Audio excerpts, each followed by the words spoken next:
जय हिंद दोस्तों, डिस्क्लेमर पढ़ लीजिएगा। मैं सेबी पंजीकृत सलाहकार नहीं हूँ, ठीक है ना। और जो भी इस वीडियो में हम लोग बात करेंगे ये केवल रिसर्च है, एनालिसिस है। आप लोग खरीदारी बिक्री करने से पहले अपने फाइनेंशियल एडवाइजर से जरूर पूछिएगा, ठीक है ना।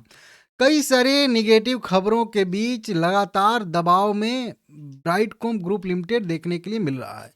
जब से खास करके सर्किट लिमिट 5% का हुआ है तब से लगातार सर्किट हर दिन लग रहा है। हालांकि ऐसा नहीं वो वाली सर्किट लग रही है कि नहीं बहुत ज़्यादा दिक्कत वाली, सुबह में ट्रेडिंग हो जा रही है। तो मतलब जो भी बेचना चाहता है वो बेच सकता है और जो भी खरीदना चाहता है वो तो कभी भी खरीद सकता है क्योंकि लोअर सर्किट लगा है। तो वही बात है कि ट्रेडिंग हो रही है। कल भी ट्रेडिंग हुई थी, शाम के टाइम में लोअर सर्किट लगा था और आज तो सुबह में भी लगा है, लेकिन वही ट्रेडिंग हो जा रही है। सर्किट सबसे ज़्यादा दिक्कत वाली कौन सी होती है कि अगले दिन ही खोला सीधा लोअर सर्किट, अगले दिन खुला सीधा लोअर सर्किट, अगले दिन खुला, मतलब सीधा एक भी क्वांटिटी बाय सेल नहीं हो रहा है। बहुत छोटा मोटा क्वांटिटी बाय सेल हो जा रहा है, वो तो हो जा रहा है, नहीं तो लगातार लोअर सर्किट में जो शेयर आता है उसमें ज़्यादा दिक्कत रहता है। लेकिन इसमें क्या है कि इसमें ठीक है, लोग निकल जा रहे हैं, निकल पा रहे हैं।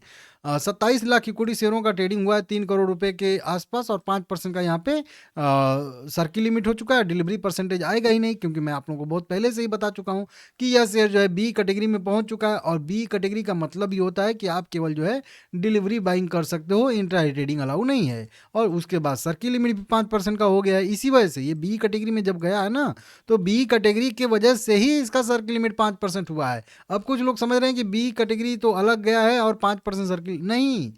जब एसएम की लिस्ट में यहाँ पे शामिल होता है ना कोई भी शेयर एसएम की लिस्ट में, तो उसके वजह से सर्किल लिमिट 5% होने की संभावना रहती है।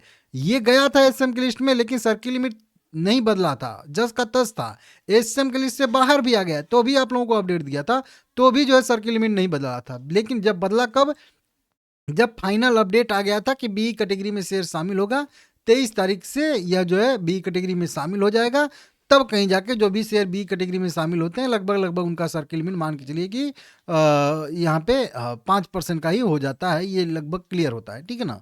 इस तरीके से कोई भी सर्किल लिमिट हो, बी कैटेगरी में गया जो, तो 5% का सर्किल लिमिट मेरे हिसाब से हो जाता है, ये रूल है।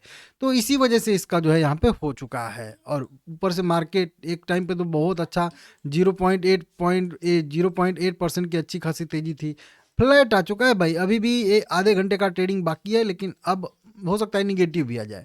तो मार्केट भी ऊपर की साइड से बहुत ज़्यादा नीचे आ रहा है, तो इसका भी हो सकता है कि असर है, दबाव है मार्केट का भी, ठीक है ना।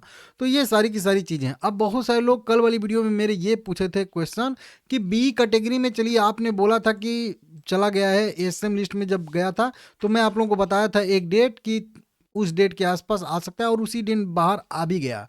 लेकिन अब बी कैटेगरी में गया है तो बहुत सारे लोग कह रहे हैं कि बी कैटेगरी से कब बाहर आएगा। तो देखिए इसका मैं अभी रूल रेगुलेशन इसका तो पढ़ा हूँ, 90 दिन लगभग लगभग मेरे हिसाब से कंप्लीट करना पड़ता है।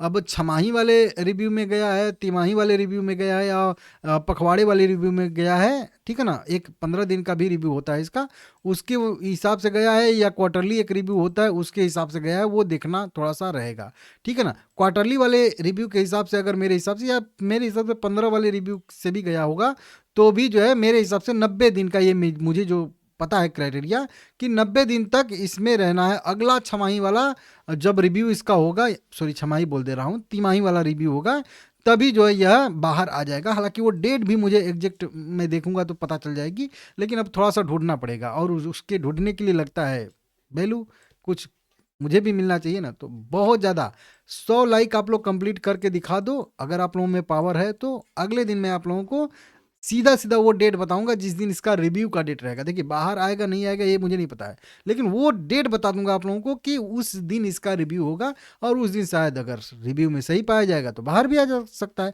और लगभग लगभग बाहर आ भी जाते हैं उसी रिव्यू के डेट पे, ठीक है ना।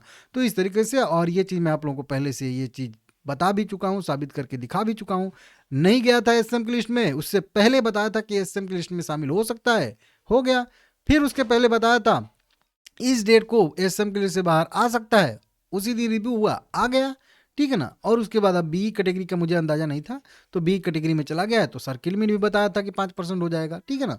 तो ये सारी की सारी चीज़ें हैं। मतलब कुल मिला के आपको इस चैनल को सब्सक्राइब कर लेना चाहिए, आपके लिए भी बढ़िया रहेगा और मेरे लिए भी बढ़िया रहेगा, और आगे आप लोगों को अपडेट भी मिलता रहेगा, ठीक है ना। तो आपको क्या लग रहा है, 90 दिन आप कैलकुलेट करके बताइए कि 90 दिन इसका कौन सा डेट आ रहा है, ठीक है ना, वो डेट बताइएगा, ये आप लोगों के लिए है, ठीक है ना, इसका आंसर दीजिए।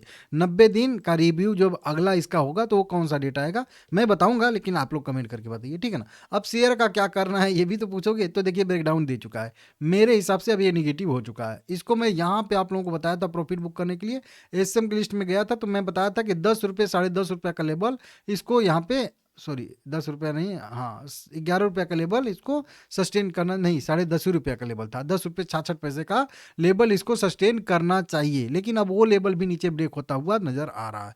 अब ये वाला लेवल नीचे ब्रेक हो रहा है, इसका मतलब फिर से उसी जो है ₹8 वाले रेंज के आसपास जाके साइडवेज होने की संभावना रहेगी, और वो लेवल कटेगा तो और ज़्यादा गिरावट की संभावना बनेगी। नीचे की साइड में बात करें तो ₹6 तक अभी जाने की इसकी संभावनाएं रहेंगी, ठीक है ना।